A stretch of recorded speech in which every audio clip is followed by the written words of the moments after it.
is director of the Athena Award program for the Lansing Regional Chamber of Commerce. Marge has held that important position here at the Chamber for quite a while. She began, I believe, working for Mr. Boyd for the Chamber in August 22 years ago. That would be what year, Marge? That would be August of 1968. Tell me more about working for Mr. Boyd. Well, I came in, I had worked for a milling forging company for 3 years as secretary to the manager, and I was office manager there. When I interviewed for the job at the Chamber, I found out that the main thing that Mr. Boyd wanted me to do was to type the copy for the newsletter. And in those days we used paper masters, and we had our own printing machine. And that meant, and I had an executive typewriter which had proportional spacing, and the whole thing that Mr. Boyd was so concerned about when he interviewed me was whether or not I could justify the right-hand column on this typewriter for the newsletter. And I said, well, no, I have never done that, but I guess I certainly could find out how to do it. And he said, well, I'll send you to, we had a part-time or a temporary company that was called My Gal Friday. And that was just when temporary companies were starting up temporary employment. So he said, you can go over there, and they're chamber members, and they will teach you how to do this. So I went over on an afternoon, and the color scheme of this lady who ran, Florence Pomeroy, who ran the My Gal Friday office, everything was pink. She had her typewriter sprayed pink. Oh my! She drove a pink car. I mean, the whole works was pink. So I sat at this pink typewriter, and they explained to me how to justify this right-hand line. Now typewriters do that, and computers, but that was a matter of taking the copy and adding for every space you counted out to the end, and then you made a check mark, and then that you spaced an extra space. And it was not as easy as it sounded, but I thought, well, you know, I can do it. People before me did it. So I guess I wasn't too bad at doing it. But Mr. Boyd was very traditional, and certainly not someone who was going to recognize the ability of women up in any management capacity. So one day when I was typing a list of nominees for the nominating committee, he came out by my typewriter, and I made the remark that there were no women on the nominating, on this list for the nominating committee from the board. And he said, and I don't intend that there should be. He said, my chamber will not be a ladies' aid. And I thought, oh my. So in 1968, there were 800 chamber members, and 23 were women. And in 1990, I've got my statistics here someplace, we have 1,799, almost 1,800 women, or 1,800 total members in the chamber, and 368 of those are women. So where in we kept statistics. Martha Mertz, who I'll talk about a little later, was one of the early vice presidents of the chamber who really took the lead to involve women. So we started keeping statistics in 1982, and there were 8% of the membership were women. And now in 1990, in March, we have 20.4%. So that was a hard-fought game in 8 years, but it really shows that we have come a long way from what we started with. And of course, from 1968 to have 23, we hadn't gained much. In 1982, we only had 79. But finally, we began to really increase, and so I feel really good about where we've come. 100 members almost in the last year. That's right. That's a nice growth. Yes. So the chamber has grown in staff from what we had then, and also the women's movement all over has encouraged women. And then the Business Women's Council actually started in 1982 under Martha Mertz, and that's why we kept these statistics, because we wanted to see, we kept a number of people on committees to see how many women were serving. So we kept these statistics up every year so we could see. In 1982 we had 17% of the people serving on committees were women, and by March of this year we had 31.4. So we're well represented. So we're well represented. We have on the board, I was going to remember how many, I think we have, we've done this someplace, how many, I think we have 7 women on the board of directors now. But we have had 2 women presidents. The first woman president was 1978, and that was Nan Martin. And then Martha Mertz was president in 1985. And the Business Women's Council is trying to groom, or there may be a better word, a couple of women for 1992. Who would they be? And they're talking about Carol Fitzgerald and Iris Sokoblowski. Both of them have been on the board. Both of them have been active in the Business Women's Council. Iris has been chair of that. And so instead of just putting up one woman, which you could always say, well, you know, I don't think she's the best. If we at least have 2 to offer, then we hope we will get one. I know that Martha was the recipient of the Athena Award. This might be a good time to bring in the whole Athena program, because that began under you, Marge, and you were the one to start it all. Well, in 1982, we established the Athena Award, and what it was an award, an annual award to honor business or professional women, and we would use the following criteria. And we said the most important criteria was that that person supports the goals and efforts of professional women. In other words, you just didn't get there to the top and be concerned with only yourself. You were concerned with helping other women.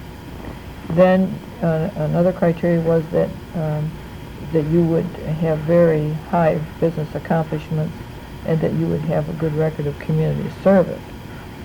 So actually the award was the idea of Martha Mertz, and she and I talked about getting a women's group together in the chamber, of the chamber members. So we sent out letters to the women chamber members, and Martha was so brave because she put in there that we were that there was a good old boys network. I don't know how this ever got through we had to have everything okayed before we mailed it out. Well, anyway, and she said we were trying to get a gathering of women together to see what we could do to get more women involved in the chamber. And from there we would get people on the board, and then we would get decisions and programs for women. So we had the meeting in the second floor boardroom, and Martha and I said, well, we wonder how many people will come. That room, we had 30-some people in there. We couldn't even move. We had so many people. And we were so excited when we had these people. We realized that women were excited, and I think it scared Mike Seward was chamber executive then, though, and he was young, so he was not afraid or intimidated by women. So we decided we'd organize, and we would call ourselves the Women's Steering Committee. We couldn't think of a good name, and we said, well, we'll call ourselves that, and then when we think of something better, we'll figure that out. So from there, we decided that if we had a council, a committee would be more nebulous. We felt if we could have a council and elect people to those positions or appoint them from this group and have a term, and at first we had like a a 3-year term, and we had 9 members on this, and each served 3-year term. We felt people would be more committed if they had a term, and we didn't want to be exclusive or discriminatory as far as not having other people come, but we felt we had to have this small, committed group to get us going, which we organized in 1982. So from that came the Athena Award, because then we had a meeting. Martha called a meeting up in the same boardroom, and she was chair of the membership services group, so she asked all the chairs of these committees to come, and there must have been 12 or 13 people meeting upstairs in the boardroom, and we sat around with bowling trophy catalogs, these real shiny, glitzy things, and we had about 4 catalogs, and we were all looking at those.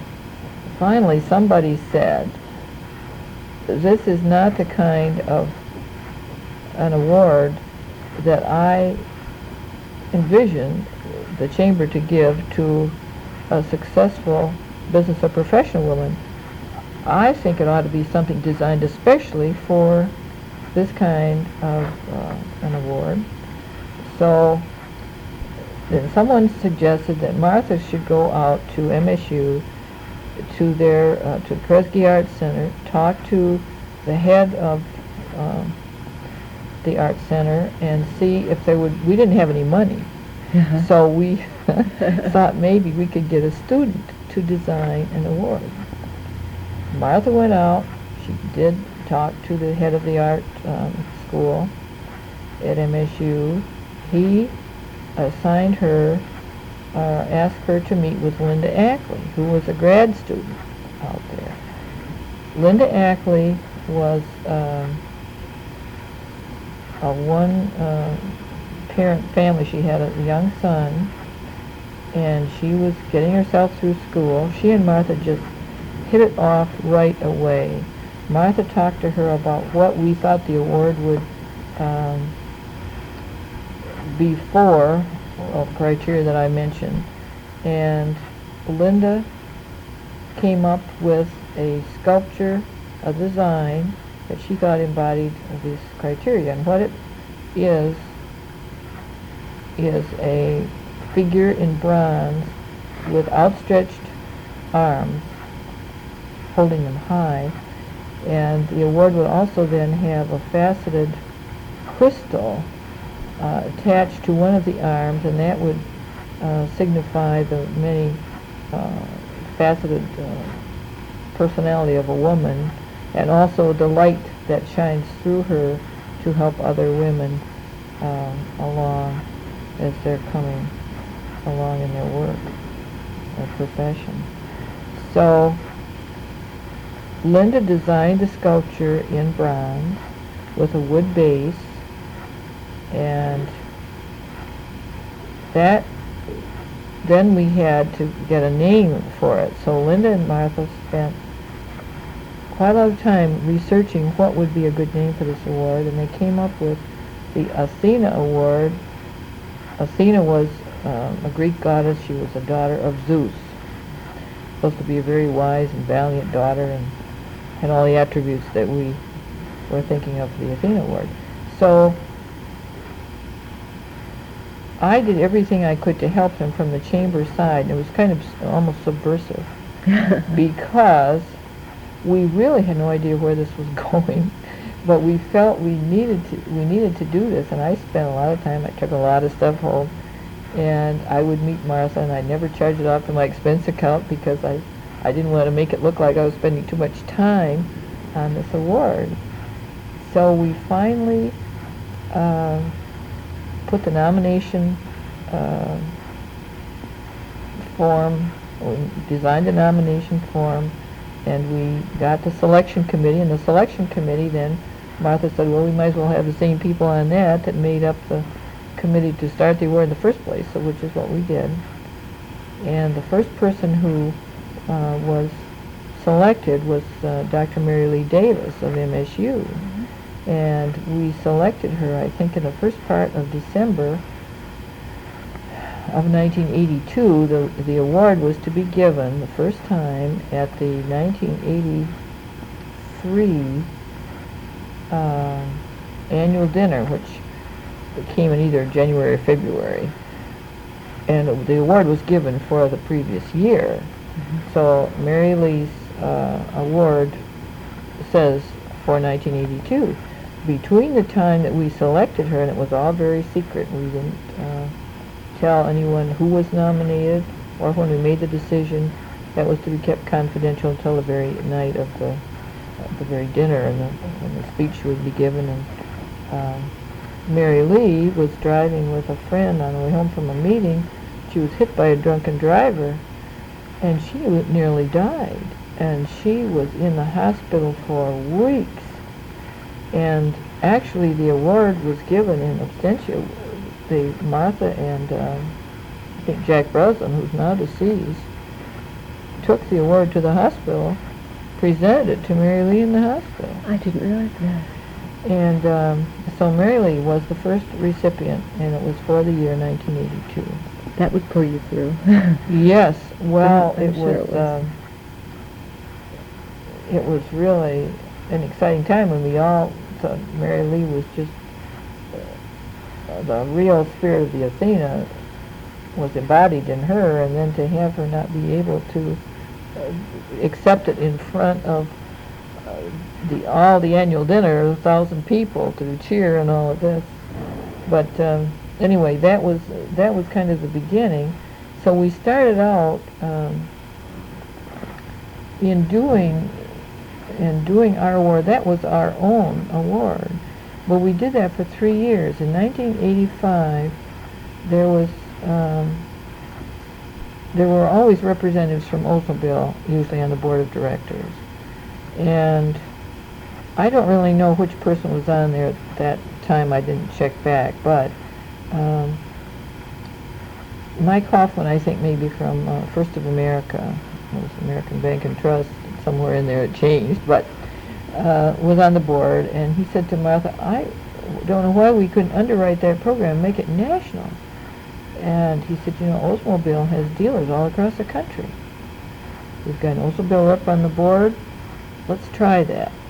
Martha and Karen Jury is with Peckham Rehabilitation Services, and she was active in this group that came to start the Women's Business Council, and she was the first president. She worked a lot with Oldsmobile in her company. They did a lot of projects at Oldsmobile. So she went with Martha, and they went over to Oldsmobile. I didn't go on those first few meetings. Number one, we didn't know if it was going to come off, and I thought the less I'm gone, probably the better off it is, and I'll just hang in here for the work that needs to be done here. Anyway, so Oldsmobile bought the idea. So they had 3,200 dealers, a network across the United States. There are actually 5,200 chambers. So there actually wasn't a dealer to go around for every chamber, but it was the best network that we could figure out. Well, then Oldsmobile, Linda Ackley, who now makes the sculptures, she was just a student at MSU and had made some sculptures for the chamber to give out, to present, but Oldsmobile put out some bids, and they found a little company up in Osinique near Alpena who could manufacture these sculptures. And Linda Ackley went up there, talked all about her process, gave them all of the... By this time, we had entered into an agreement with Linda. We had copyrighted the Athena.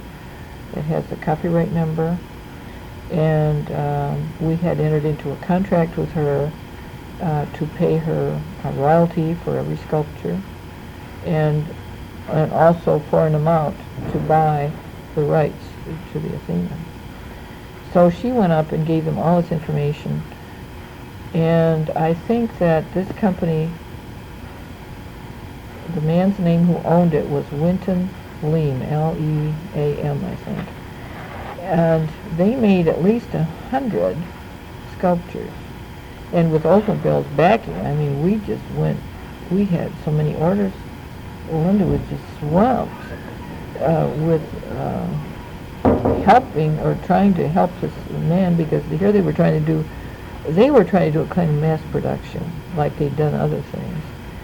And when we saw the quality of some of these, the varnish on the bases was not very good, and they were kind of rough. And I remember when we sat down and looked at those, and we said, this is really not the quality that we expected them to be. So I went to this meeting with Martha to Oldsmobile, and we had asked Linda if she would be willing, if she could make some, could she make enough at the Kresge Art Center by just renting their facilities to make. And so she found out she could and get enough made that maybe she would go into business for herself. She had no intention of doing it. She was a sculptor, a designer, a creator. She never envisioned she would make these. Well, it ended up that she did make those, and George Ide was just had bought the Walter French Museum, or Walter French High School, right, and made it into a research park. So he gave Linda at least free rent for at least a year to get started. Wonderful. She bought she rented the old shop. So now she has all of her equipment that she needs. It's very expensive, a lot of it. And she's turning out the sculptures as well as doing other commissions for art objects. Wonderful. So that's really how, at the present time, the Athena Award has about 250 cities in the program, some for the 5th year, quite a few of them. And there's been a renewed emphasis through Oldsmobile, because they realize the women's market is very, very important. That 80% of the buying decisions for new cars are influenced by women, and 50% of the purchases are made by women. Wow. And when Oldsmobile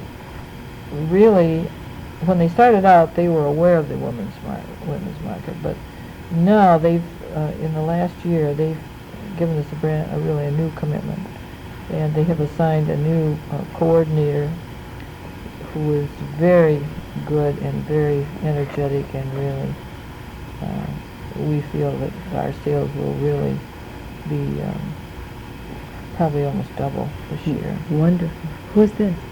The coordinator his name is John Yusko, Y-U-S-K-O, and he's been assigned by Dave Lahti, L-A-H-T-I, who is a national sales and service manager for Oldsmobile. So under John's, we meet once a month and to talk about the program and have a very candid discussion of what the good and the bad things were that happened that month. Have a report on the sales figures. And O'Brien's agency, which is an advertising agency, has worked with Oldsmobile on a lot of things, and so they're the ones who have produced the advertising and promotion pieces, and they also attend those meetings and make up the reports from the statistics that we give them. Good. How are sales right now? You say they're up double? They're up. This last, in April, we doubled our last year's sales. So I think we had 20 sales. Now that doesn't sound like a lot, but last April we only had 10. Oh. So what happens, it's not a simple matter of selling an Athena sculpture off the shelf, because when the chamber decides to do this, it's a decision of the board to put on a new program. So there are two parts to this. The Oldsmobile dealer donates a sculpture to the chamber, and right now the cost of that is $345. Sometimes the dealer will give the chamber a little bit more so that they can do a little fancier dinner or meeting. And there's also Athena jewelry, which is now designed by John Aronson of Aronson Jewelry in Lansing. And sometimes the dealer will also buy a piece of jewelry for the recipient so that she will have something to wear. Uh-huh. So, and there are a lot of ways that the recipients are honored. There's a woman dealer in Anchorage, Alaska, and they give free use of a new Cutlass car to the Oldsmobile, to the recipient of the award. Wonderful. And that's done 5 or 6 other cities too. How many cities total now? About 250. 250. Wonderful. I thought there was one time only 83 chambers or something. But That's right. We started off, as I say, in August of 1985 in coordination with Oldsmobile. Uh-huh. And so the boards of the chambers have to agree that that's part of their chamber program. Uh-huh. And sometimes the chamber doesn't want to do it. Sometimes the Oldsmobile dealer doesn't wish to do it. And our agreement is that if the Oldsmobile dealer does not wish to do it, the chamber may get another sponsor. We have banks, newspapers, Zonta Club, sometimes another automobile dealer. And on the other hand, if very few times the chamber doesn't wish to do it, but we have the YWCA in one city, Business and Professional Women in another city, where the dealer's a sponsor and the chamber didn't want to do it, take on one more program. And so, but it's an exciting program, and as we talk to the women who are the recipients, they are so excited and so pleased, and we hope to have a national gathering of the women recipients maybe by 1992, to have them come to Lansing. And in talking with the Convention Bureau, we thought the best time might be during the Michigan Festival, and they could tour the Oldsmobile plant. Michigan Festival would be here, and we would try to arrange, we would have to send out a survey to see what those women, some of them would have to spend their own money. Chambers never have any money to have, so we would have to provide some keynote speaker. What would you spend your money for if you were coming to Lansing? Maybe you can get free lodging from the hotel. Well, we would try. We've talked to the Convention Bureau. We obviously have a rate, a convention rate. We would try. We would hope that Oldsmobile would underwrite us so that it would be a very nominal charge. Here in Lansing, who are the people that have won the awards through the years? I know Martha excluded herself because she started it for many years. She did. And but she then finally, deservedly so, she won. She won, and I don't think that I brought that, Joyce. Just give me, just some of them that you do remember. Allison Steele was from Uniforce. Right. And Sister Mary Janice Beelan, who was the administrator of St. Lawrence Hospital. Lucille Beelan, didn't... Lucille Beelan, that's true, of Beelan's Flowers. Right. That's terrible. I thought I could remind... and then Mary Lee and Martha. And Martha, and who are we missing? Who was last year's? That was Mildred Erickson from Michigan State. Michigan State. She was a retired professor, and she was the winning nominee because of all the work she had done, especially for women who were coming back into the workforce, coming back and getting education. She provides a Mildred Erickson scholarship. Yes, that's right. For women who have been out and coming back. That's and right. I think that's a group that's rarely so considered she was, and thought of. That's right, and so that was her, and Marcia Jensen. And Marcia Jensen is a realtor from the Moore Jensen Agency, and she had helped a great many women to be able to become successful. A lot in the real estate business, but in other areas too. So right. She was another recipient. And there has been, a man can be the recipient of the award. And we didn't decide that at first, but after we had some calls and some people were saying, well, this is discriminatory, this is an award for women. And we said, well, there's no reason a man can't be the recipient if he has really helped and supported the goals of women. So our very first man recipient came from Marion, Indiana, the man was Paul Lang. That was in October of '89, and he is the manager of the penny store there. He was nominated by one of his store managers, who said that he just really made it possible for women to take extra training, provided people to take their places while they go out of town for these seminars and so on. So he was the first one, and we have since had another man in, I think it's Owego, New York. So we've had two men recipients now. That makes sense. Did women ever win the Community Service Award here? One woman.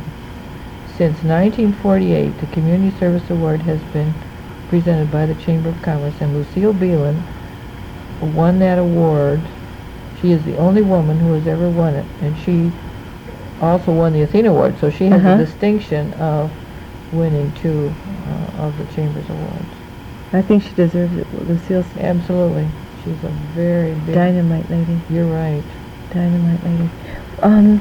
You've seen a lot of powerful women in Athena, and a lot of exceptional men, I think, too. Exceptional corporations. What are the highlights? What stands out in your mind as people or companies that you see really making Lansing what it was, what it's become? Well, a lot of people think that the Chamber is dominated by Oldsmobile. A lot of people would call in and they would say, the Chamber isn't for small business. We know that you do whatever Oldsmobile wants you to do. And that is really not true. It's true that Oldsmobile pays a lot of dues, but they never dominated the policy of the Chamber.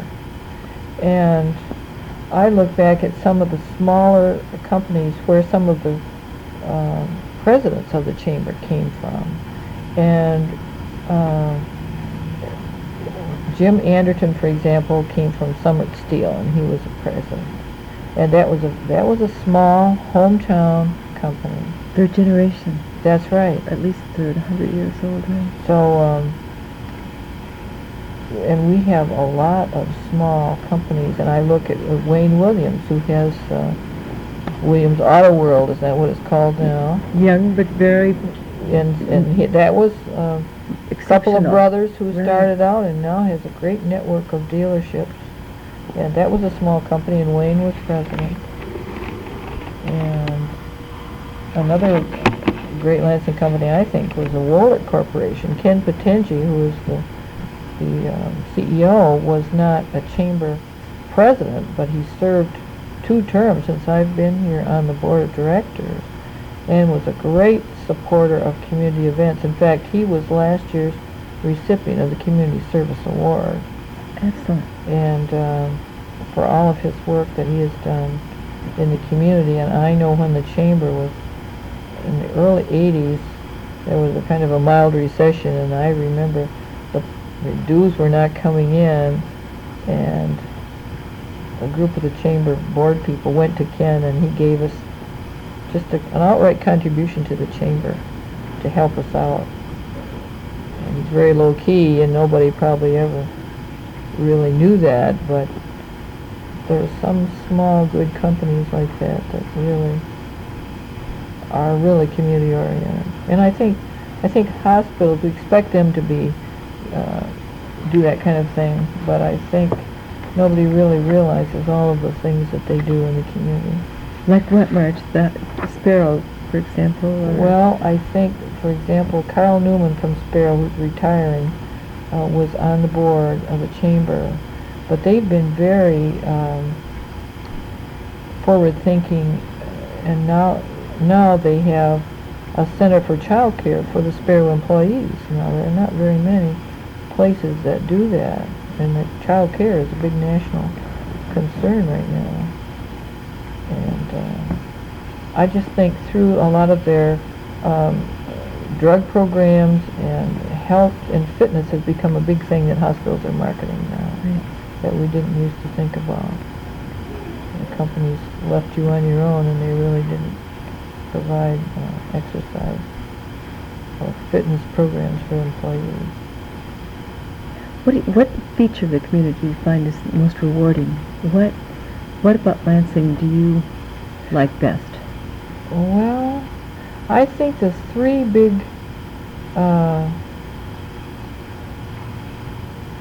organizations that make up the community that we have here are Michigan State University with over 40,000 students, and the state of Michigan.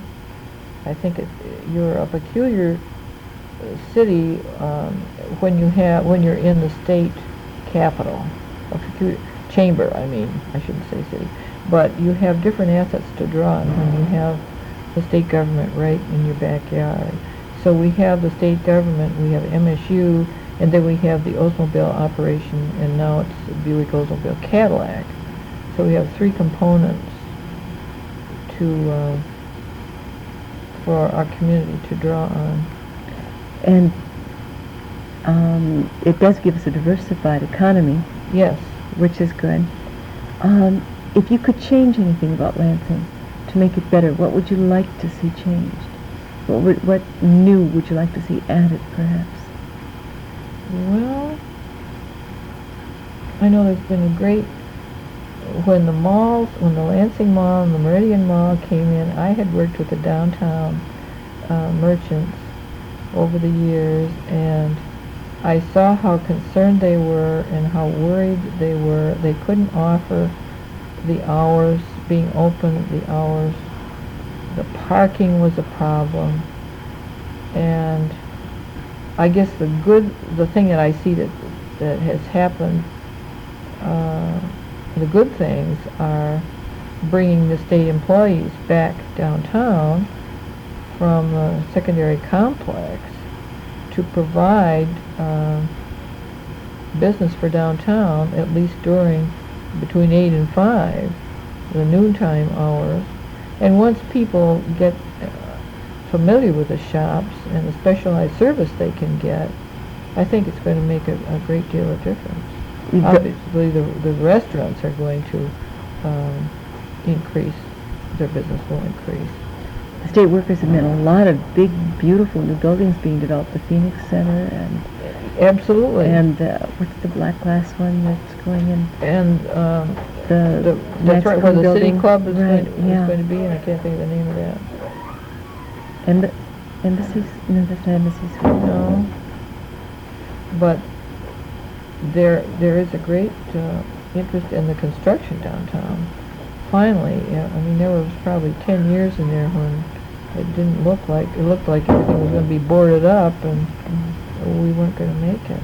And Cooley, the penny store that's now used for Cooley Library, all these good things to draw people downtown. All right. That leads to the next most natural question. What would be your suggestions to residents and business people for the future of Lansing? You've been there to see, what... People in studies and so on, and there have been a lot of studies done, and when you look at, for example, I was in Toronto for a week over Christmas time, and on the tour that we took, the tour driver said the reason that Toronto was such a big success was that people lived downtown. They lived in apartments, they lived over store buildings, for example, in nice places. And that provided the nucleus for the downtown business, where the people who lived there and depended on restaurants and food plate markets and so on. And I think that's happening. There are more good dwelling places near downtown. And I see, like, the growth of the fast food business around the city shows that people are here and have immediate needs, and they're recognizing that. For a while, there wasn't anywhere. In the old days, there were several little grocery stores.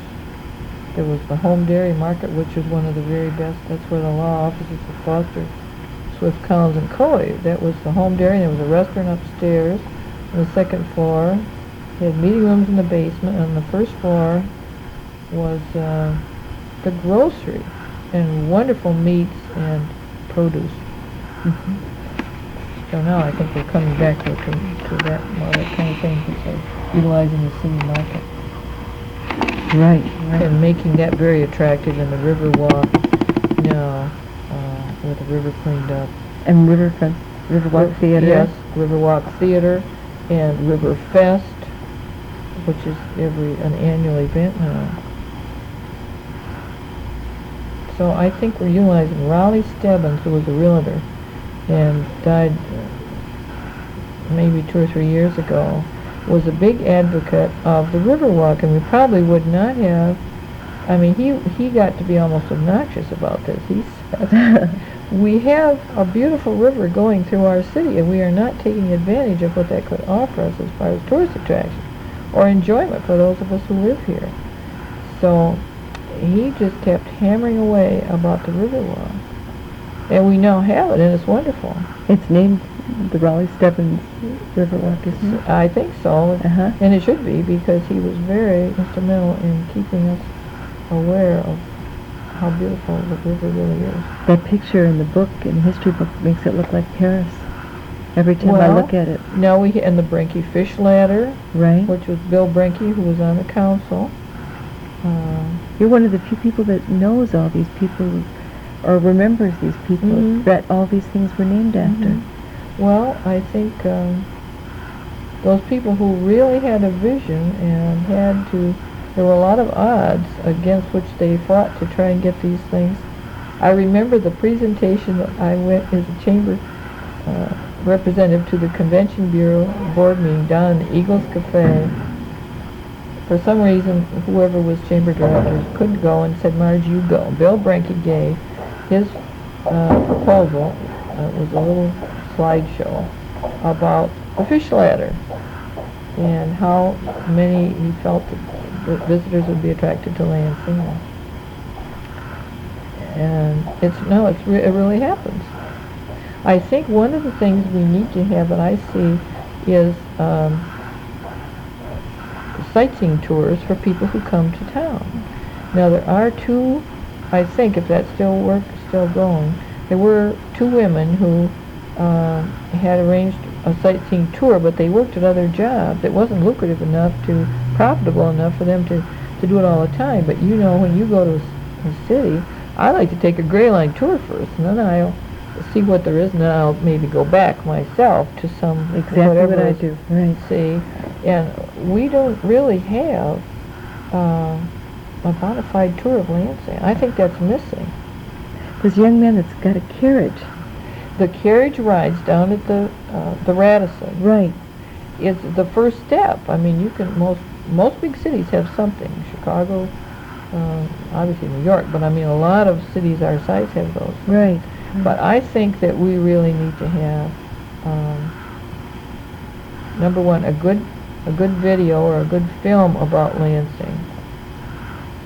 And I know the Convention Bureau, I'm not sure if they have one now or they're working on one. Are they? But more than that, there needs to be some kind of a bus tour that when the people call the chamber, or when we send out newcomer packets of people who want to come here, that information goes in there so that they know that there are tours every day, what times they are, how long they are, and what it costs. It's a good idea. It's a really good idea. Because I think we're lacking there. We've got a lot to offer. We've lived here all the time, and we don't see that. The Capitol restoration That's right. Makes it, if you've been to the Capitol before, it's time to come again. That's right. And then the new Library and Historical Museum, which is a show place. Right, exactly. Yeah, so wonderful. From a business point of view, do you see anything that can be done to help the business economy in town?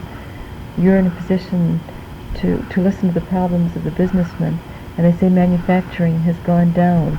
Tourism is up 25%, but they say manufacturing is down 18%, which is the higher paying management jobs. Can you see any solutions to that problem? Well, I think the Chamber is doing, we're focusing this year on economic development. We've hired a vice president last fall for Economic Development, Rick Oberle, and the Capital Choice program that's going on now, a fundraising to be able to allow us to do more in the economic development field and to encourage businesses to come here is a step in the right direction for that, to talk about and this would include not just Lansing, but the 3-county area kind of unified program, so that we all know that what benefits Ingham County is also going to benefit Eaton County. So when you're too parochial in your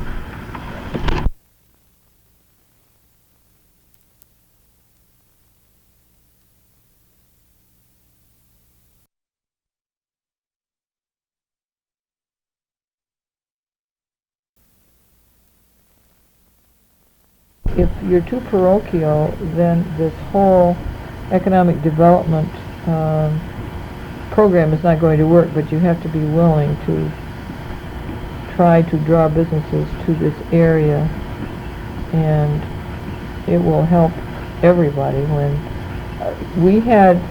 the Chamber had a Lansing Metropolitan Development Authority when I came, and that was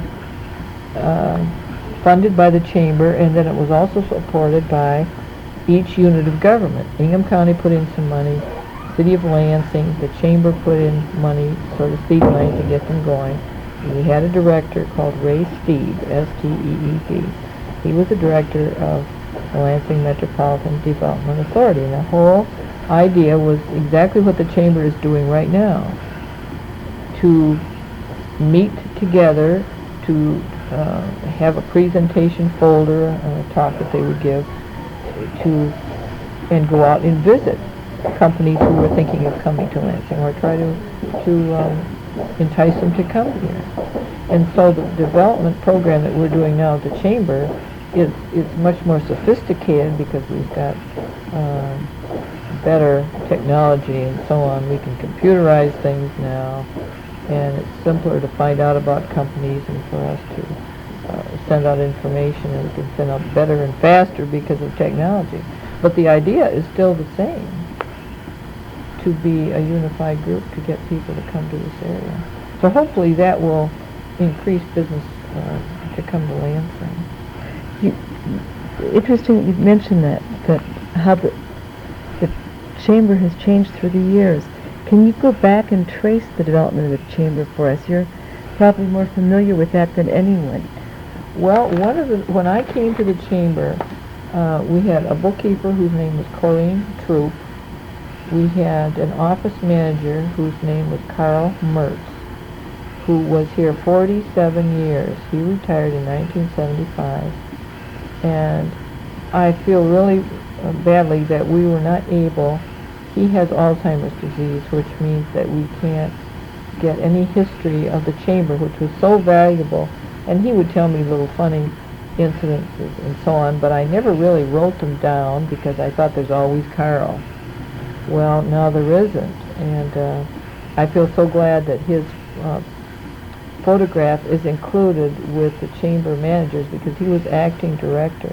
He didn't get any money, but he was acting director for almost 2 years, I think, in between Mr. Otto's death and when Mr. Boyd came.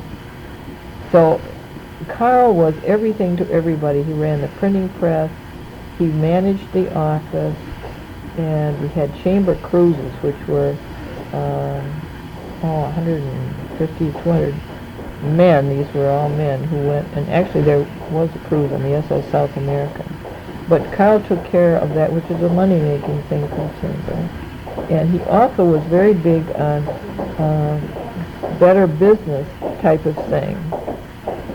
And he talked to the prosecuting attorneys, and he took calls all day long from people with complaints, more than what we do now. We do very little of that now, and we refer a lot of the calls to the Consumer Protection Division of the Attorney General's office. So we're not as big in service to the community, I don't think, as we were when I came here, because the solicitations and better business sort of thing was very important to people calling. And the other thing that we did when I came here was we had begun in the first part of 1968 doing a cost of living report. And there's the government cost of living, but that doesn't include Lansing. So if someone is moving from another state to Lansing and they want to know if the prices are higher, it doesn't help to compare it with Detroit, which is a government cost of living, because it's not the same. So the chambers of commerce in the cities that were not covered by the government price index got together. There were about 150 or 175 chambers who got together, and they called themselves the American Chamber of Commerce Researchers Association. And they started this report, which was a quarterly report, and I worked on it for probably 10 years. You had to call and get prices on about 30 different items. You had to call 3 taxi services, 3 movies, 3 bowling, 3 dry cleaners, 3, oh dear, you can imagine the things that you would use, a normal person, the services that a normal person would use. Then you went to the 3 grocery stores. You usually went to a chain store, to a hometown store, and then you averaged out the prices, and they would be normal things like shortening, butter. In those days, cigarettes was a big item. You included that, and there were 30-some items. So this took a little while to do this. Then you had to talk to 3 realtors to get the price of a house, rental, and you had a specifications of how big a house it was, and to see what the normal price, and you'd see what the normal mortgage payment was. All this information then was sent in, and then it was compiled in West Virginia. With the lady, the chamber there, Margaret Poling, took care of that for many years.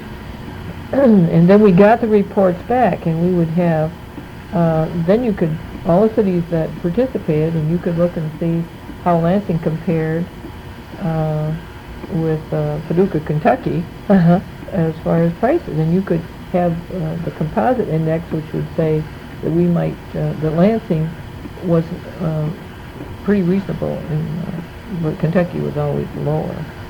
But the point was that you could get a reading on the total items, or you could pick out and you could see if utilities were higher in some place, or maybe food was much higher in some place. So that was a very valuable service, and it was used by the library, by a lot of people coming into town, and we did that up until 2 years ago.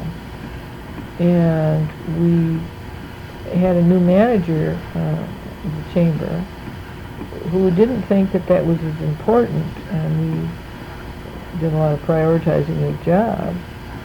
And so we have not done that for 2 years, and I feel that that's something that now the Economic Development Vice President is looking at and saying, I think we need to have that kind of especially in a city like this where that's such a positive advantage. That's right. And our utilities are low. They'd Yeah. always call me back and they said, I don't think you sent in the right figures for the utilities because we have some of the lowest rates. The Board of Water and Light is consistently lower. That is. They're a wonderful organization. So, And that's one of the blessings of Lansing. You're right. And the one thing, too, I think we ought to note is that the Historical Committee, under which this interview is being done, was organized in September of 1987, and that was at the request of Patrick Haynes, who was an attorney and who was president of the chamber, and came into my office one day and said, are there any old records around about the chamber? And I said, boy, am I glad you asked, and I took him upstairs in the storeroom and showed him all these boxes of scrapbooks and things. So from that, the Historical Committee's been organized. Good. And the first chair was Lucille Lehman, who was also the chamber historian. And our big project was to go back to 1901 and get photographs of all of the chamber presidents. And then we decided to add to that the chamber executives who ran the chamber. So all of those photographs have been done, and we had a reception a year and a half ago to honor the families of these people, or the people themselves that they were living. So that is something the historical committee has already accomplished, and now we're doing the oral history interviews to preserve the history of the community. You wanted to give me a sketch of the development of the chamber. I think this might be a good time All right. to go over how... According to our research that the historical committee did, the Lansing Improvement Association was organized in July 18th of 1873. And then the second Lansing Improvement Association was organized in May 12th of 1892. Then in 1901, that group came to be known as the Lansing Businessmen's Association. In 1912, it was organized, it was incorporated, and it was called the Lansing Chamber of Commerce. Then in 1955, that was before I came, the name was changed to be called the Chamber of Commerce of Greater Lansing. And then in 1974, after I came, we changed the name to say Lansing Regional Chamber of Commerce, which it is today. So that is something important, I think, that we wanted to put on the record. I think there have been 5 chamber executives I didn't bring. I worked under Mr. Boyd, Albert C. Boyd, and then when he retired in 1975, there was Edward Alberti, who came from Mansfield, Ohio. And after Alberti was Michael Seward, who had been hired to work in governmental affairs, and he became executive. After he left, then there was James Jordan, who had come from the economic development staff of Buffalo, New York. And then when Jim resigned to retire, then Melvin Kent came in February of 1988, and he's still here. So I worked under 5 chamber executives. I'm finding that's true. A lot of the chamber across Michigan have one special lady like yourself who knows it all, who has been there the length of the time, has the loyalty, and kind of provides the continuity from generation to generation. And like you were talking about Karl Mertz, those great stories. I was so glad you mentioned him. Any that you remember? Well, he would tell me all kinds of things that happened on the cruises, because we used to call it the booze cruise.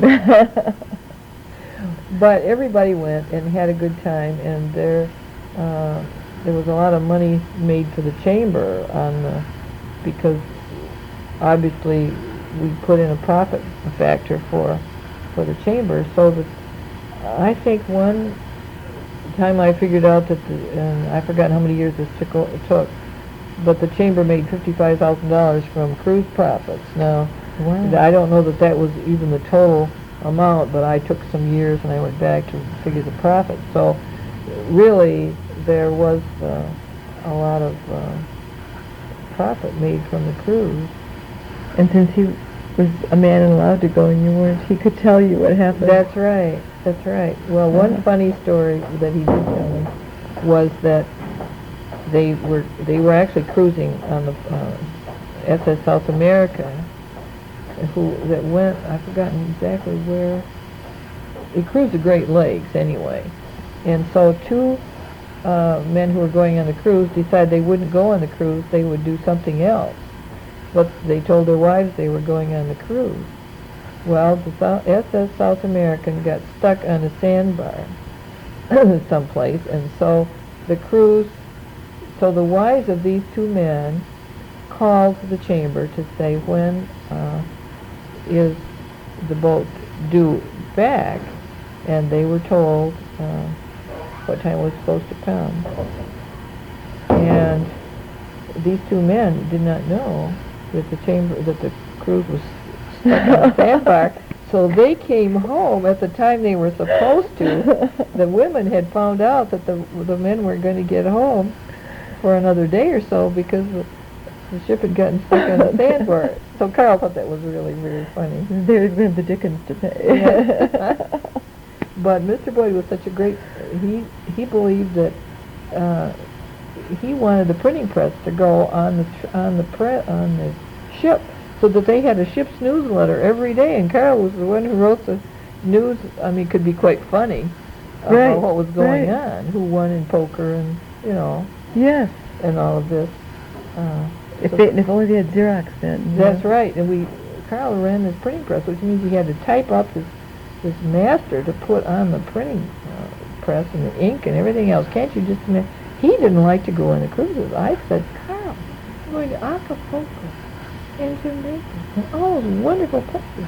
He said, honey, you don't understand. And it was all free. Well, it was free, but the thing was, the fellow Carl was working for free. That's right. Yeah. But the fellows, well, they loved him. I mean, they would say, Carl, hold my. I brought all this money for my thousands of dollars to gamble, but if I take it all, I'll gamble it all. So you keep this money, and then you just give me a certain amount every night, so that I don't spend it all. So if they didn't feel good, or if he was just, but he was willing to do it, and he loved them all. So that when he retired, it was tremendous. They gave him a party at the Hotel O, and each of the cruisers put in $100, and they brought in Max Curtis ran the Curtis Ford dealership, and he got a car at cost for Carl. The cruisers bought him that car and gave him that car, and if you could have seen Carl's face, we had this big party for him, and then whoever was driving the brand new car, and Carl and his wife, Mary Jane, came down out of the old hotel, and they were to come down, and Carl thought it was for pictures, and up drives his car, and it's his car, brand new Ford, lovely car. It was marvelous. The only thing they gave Mr. Boyd when he retired was a paddle because he had a canoe. So Carl got a brand new car. Well, he like I say, working 2 years for nothing for the chamber as acting director. Mm-hmm. He deserved it. So he was just a marvelous person and just so good-natured. And some of these big crooks would come in. They would want to register, but they would make it look like everything was on the up and up. And when Carl would come out with his book with all the register sheets in it of what the person was trying to sell in the community, and they look at Carl, I could just tell they thought, well, this little wisp of a man isn't going to be any problem. They would come out of his office just looking like a dog with a tail between their legs, because he knew what questions to ask, and he could tell if there was some scheme or rip-off that they were trying to pull in the community.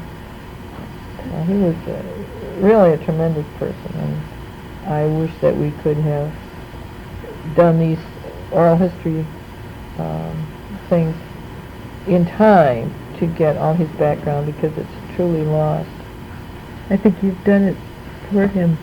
You've made him well-loved already. I hope so, because he deserves 47 years. He started the chamber when he was, I think, maybe in high school.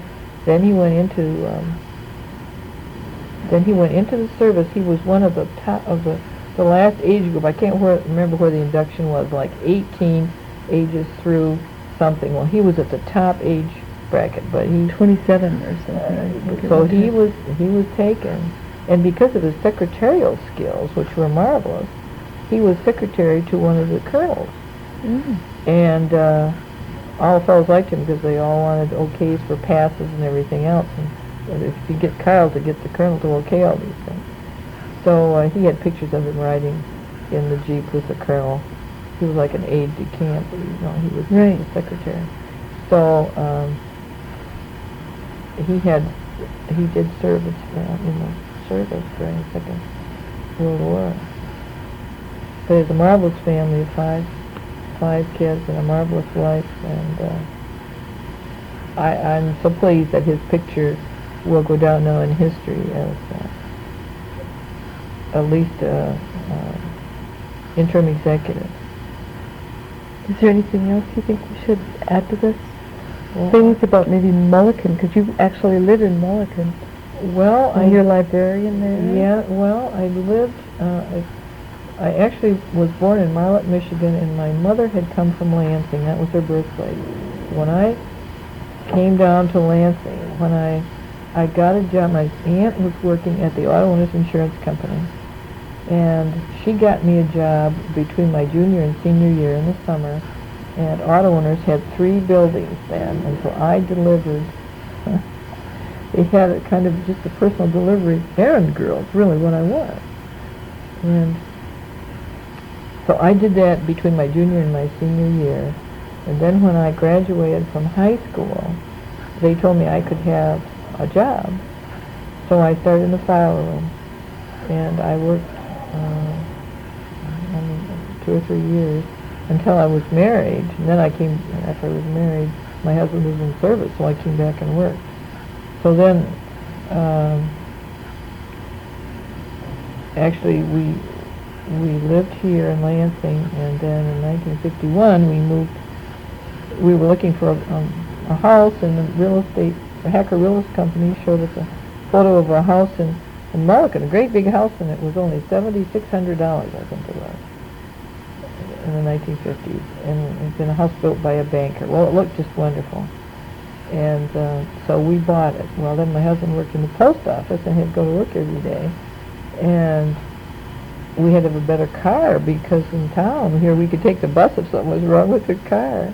But I got involved in the library when the children grew a little bit older, and I was librarian during the 50s. And I was village treasurer out there for 11 years. And I've been active in the library. I've been president a couple of times. I've been on the board. And you eventually got to be one of the brokers for auto owners. Yes, Were you and one of the first ones? Well, I was one of the first women. I That's got my right. license in 1956, and I still sell insurance for auto owners, which now is not completely national, but they right now almost every state. And I know some of the old timers still there. Some of them have retired, but it's been a good company with good. Some people say they're too conservative, but they have managed to be a good company by just watching. Some companies gone out of business, I mean, because they were willing to take too many risks. So my association with auto owners is really good. I think it kind of shows that you practice what you preach.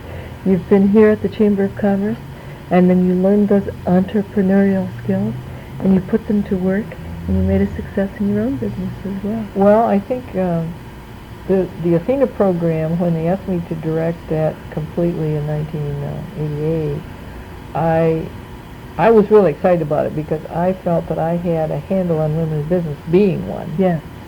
And having watched our own chamber go through, progress from very few women to where we are now, and I'll tell you that I am very proud to think that our chamber has a national program. We think that we're the only chamber with a national program. I'm sure that. So that is really important. I don't think that a lot of the chamber members really understand that we are marketing a program that was started here in Lansing.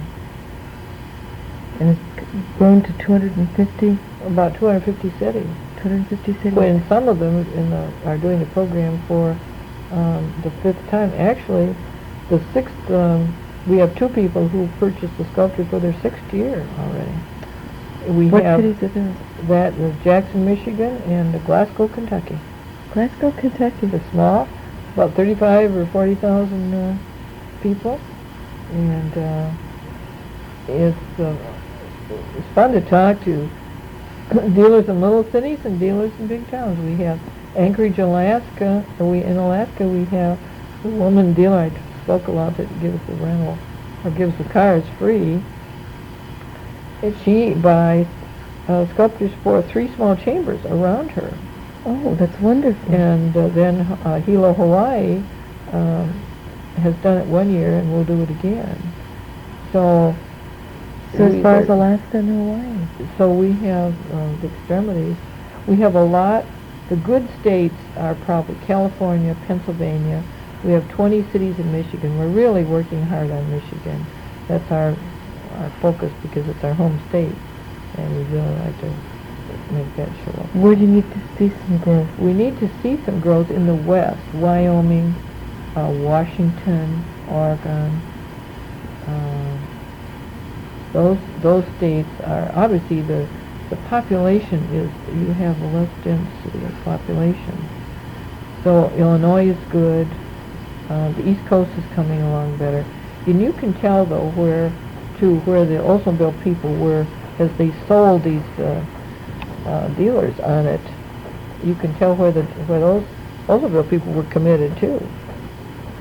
And by looking at my sales map, you can tell where the cities are. We should get a big picture of that. That's something, the only thing that we can't show in the interview. Yeah, that's right. Marge, thank you for talking with us today. Well, I'm really excited to... I think we've covered everything, but I wish if you want another chance, I'd love to meet again. Well, if I should think of something, I tried to make a few notes so that I wouldn't just ramble on. I thought some things were very important to get down about the chamber. Probably I would be the only person that would know. Exactly. So I want to thank you for being patient. Oh, I enjoyed it. It's been a wonderful hour for me. Thank you. Well, you and I have always enjoyed each other. So yes. So there's so much to learn from you. So it was fun to... I hope everyone will learn from our oral history. Well, I think it's an exciting program. I truly do. Thank you, Marge. Okay.